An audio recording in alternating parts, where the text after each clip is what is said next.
Hello students, I'm Dr. Praveen Jain and I'm going to discuss about greenhouse construction and the different parts of a greenhouse, of a naturally ventilated type of polyhouse, and site selection criteria and the parameters which we have to see and take into consideration before erecting a greenhouse in any area. That is the how is that area is suitable for construction of a greenhouse or not, and then I will be discussing with you the typical parts of a greenhouse. uh, this is a typical, you can say, a structure which is having this is called the spans. So this is a multi-span greenhouse. Uh,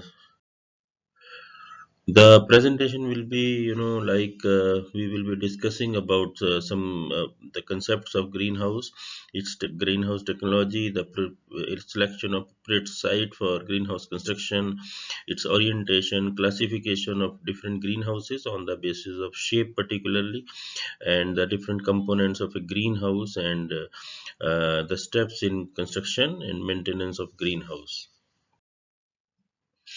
So the concepts of greenhouse technology, or you can say, what is greenhouse technology? So greenhouse technology enables protecting the plants from the adverse climatic conditions and provide optimum conditions of light, temperature, humidity, carbon dioxide, and air circulation for best growth of the plants to achieve maximum yield and best quality. So this is actually the kind of definition you can say, but in a nutshell, it is that in a particular way in which we can control light, temperature, humidity, carbon dioxide, and air, the different weather parameters which are affecting the crop beyond. Very as in a major way, and apart from the nutrients which we can supply, that water and fertilizer are the two main components, but at the same time this weather environmental factors are also taking a, a very important role in life of a plant. So we can alter these things in a poly house, which is not possible in open field conditions, or you can say the field conditions. And as such, this is the reason why these greenhouse technologies are promoting and are are been getting popular with time. A greenhouse is a covered structure with transparent material that protects plants from vagaries of weather or environment, that is wind, precipitation, excess solar radiation, temperature extremes, and also to some extent with the pest and diseases. So this is a very typical definition of a greenhouse, which in itself is reflecting all the different important points which we are in a abstract form. So I'm just again repeating it. A greenhouse is a covered structure, that is a structure which is covered, and it is covered with the transparent material, that is a poly sheet normally, and protects it from vagaries of weather, that adverse weather conditions, wind, rainfall, precipitation, hailing, and all that, and at the same time uh, through some insect pests also. So this is something we are giving them environmental protection. Now coming to the selection of site, that if we want to go for a greenhouse construction, so in what should be the area, and where we should go for construction of a greenhouse. So it is always important that the site which we select for greenhouse, it should be one which is leveled, that is soil should be flat, the land should be leveled, it shouldn't be up and down, or like that.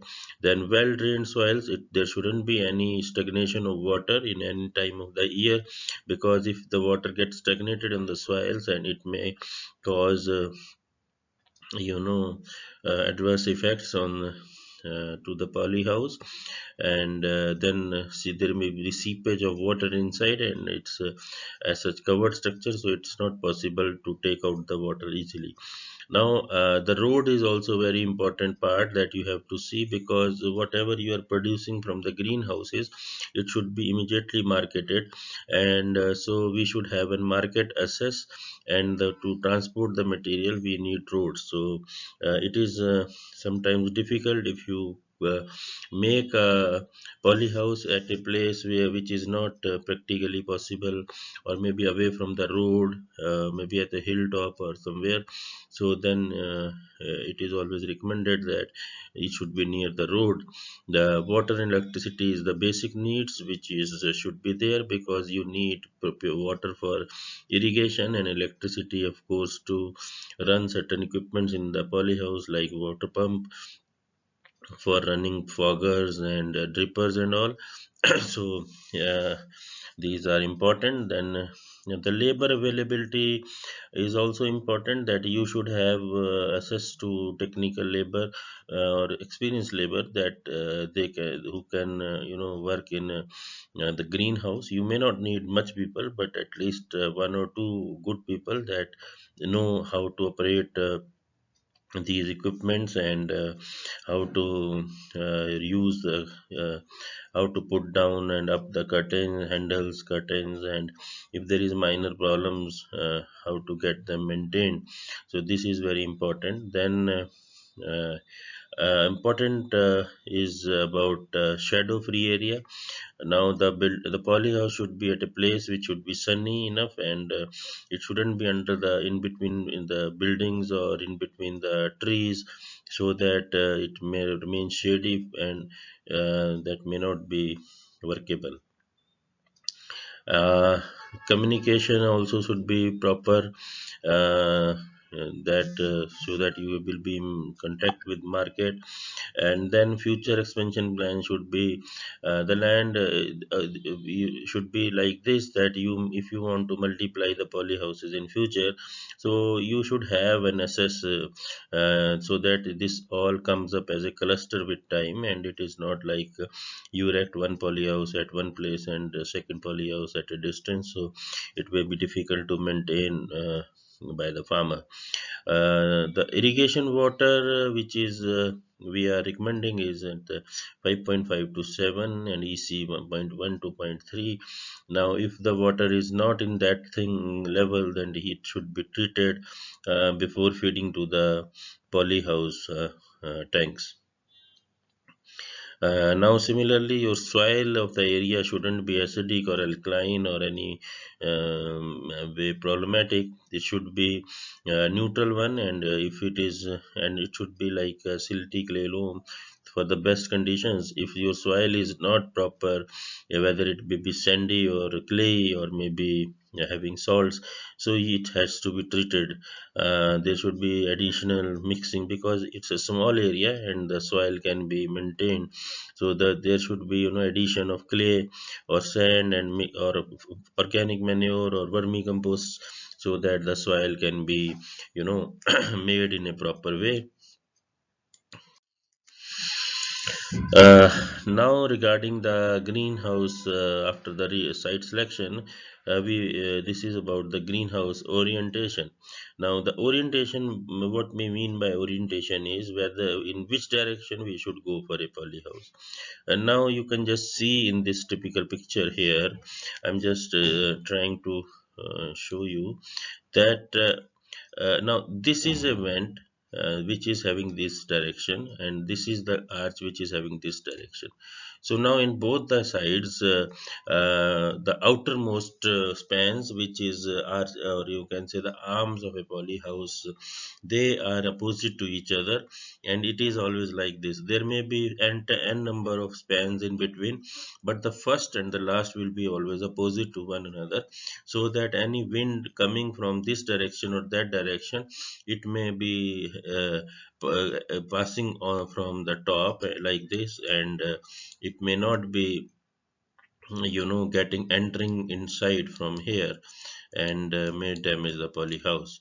So then second is about the direction. uh, Normally, sometimes there is always a land limitation. So in that case, you don't have a choice for putting the structure in your choice way.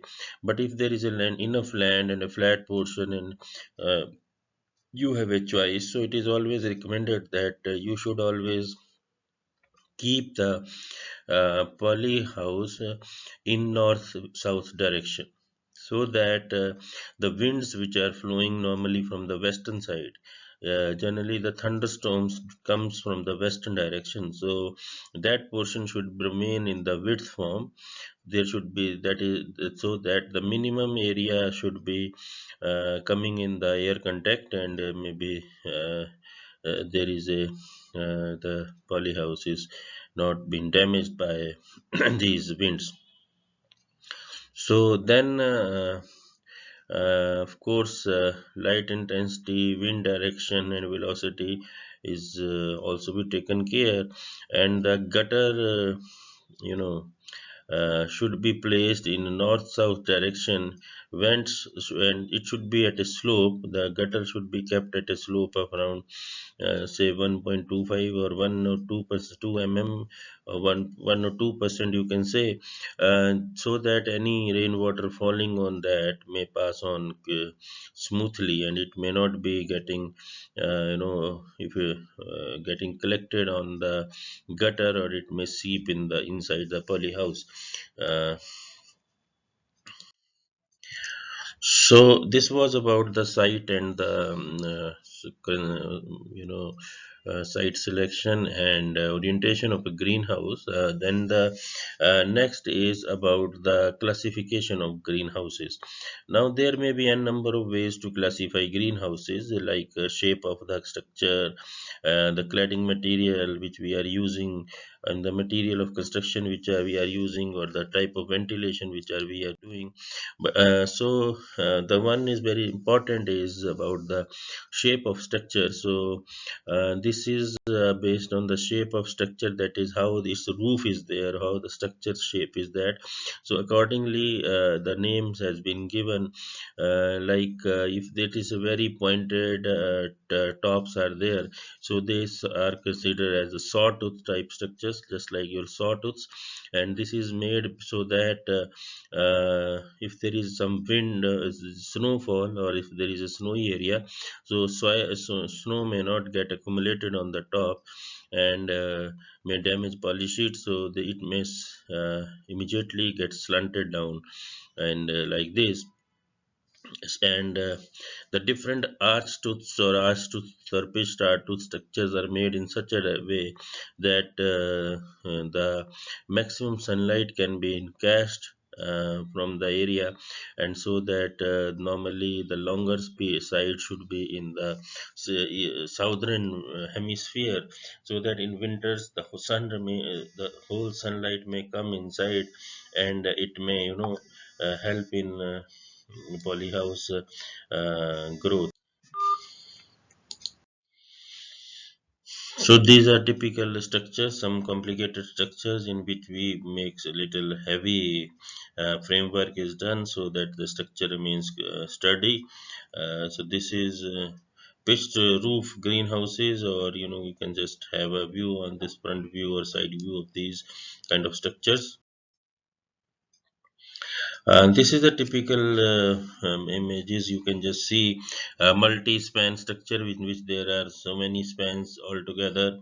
Then whites, these are little sophisticated poly houses, and lots of frame structure is been made in this, and it's a little costly also.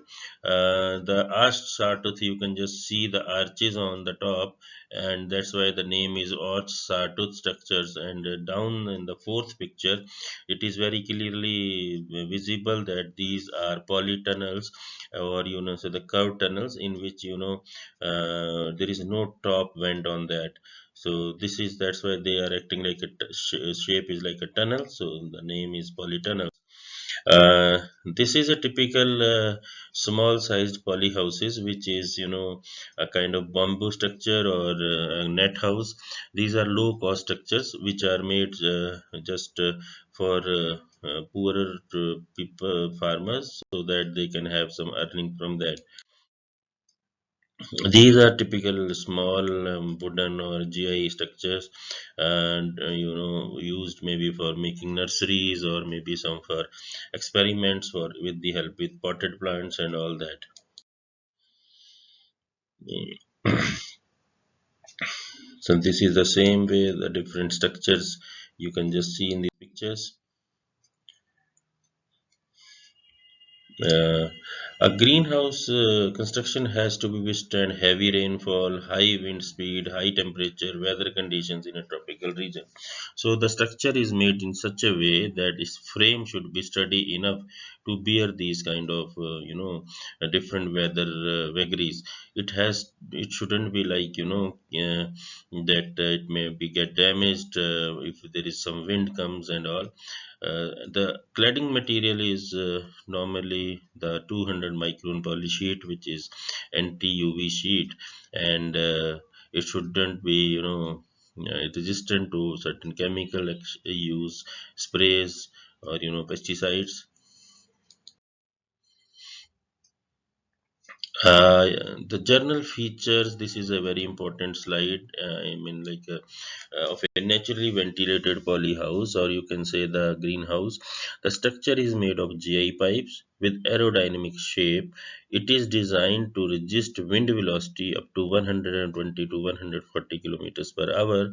The structure has a standard height to impart proper air movement and a resistance against heavy wind speeds. The step type anchoring foundation or telescopic foundations are there. We will be taking foundations in another lecture. The total how what is the meaning of telescopic foundations and all.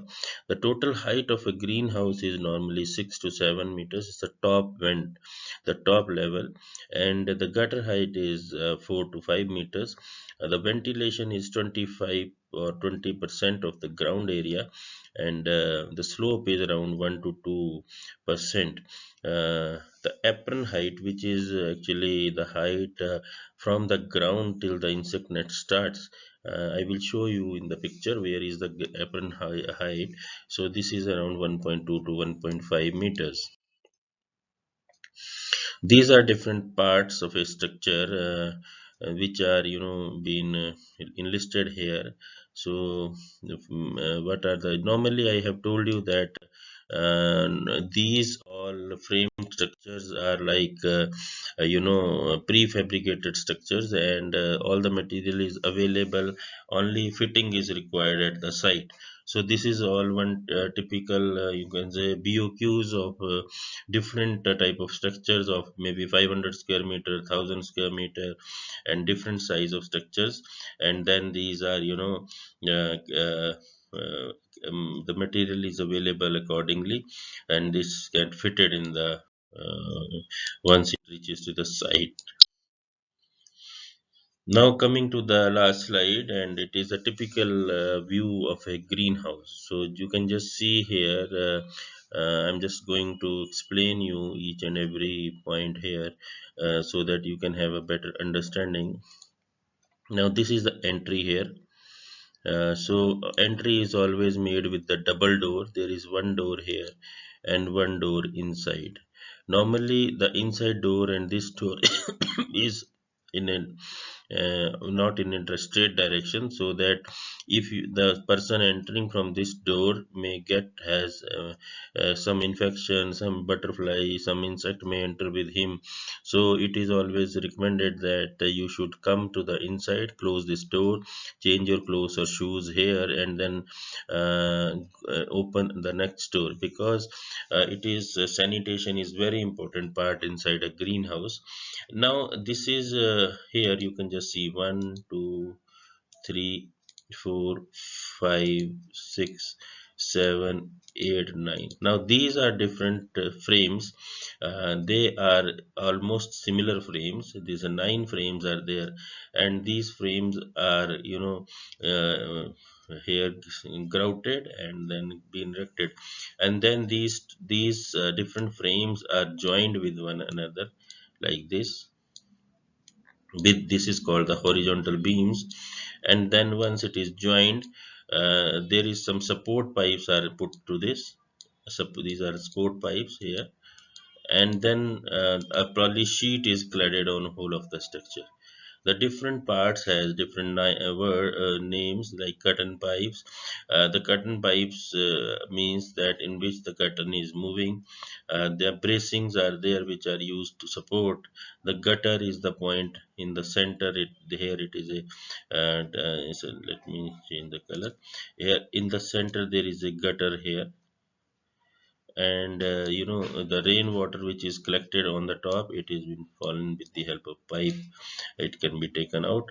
And then there is a typical net here. This is a net inside, this is a net, and this is the insect net here. So this is the window is there which can be closed and opened with time. And this is a typical poly house which is naturally ventilated poly house. So this is the end of the day, and I hope today we have discussed about polyhouse, greenhouse technology, site selection, site orientation, shapes of polyhouses, and different parts of a typical naturally ventilated polyhouse. So thank you, students.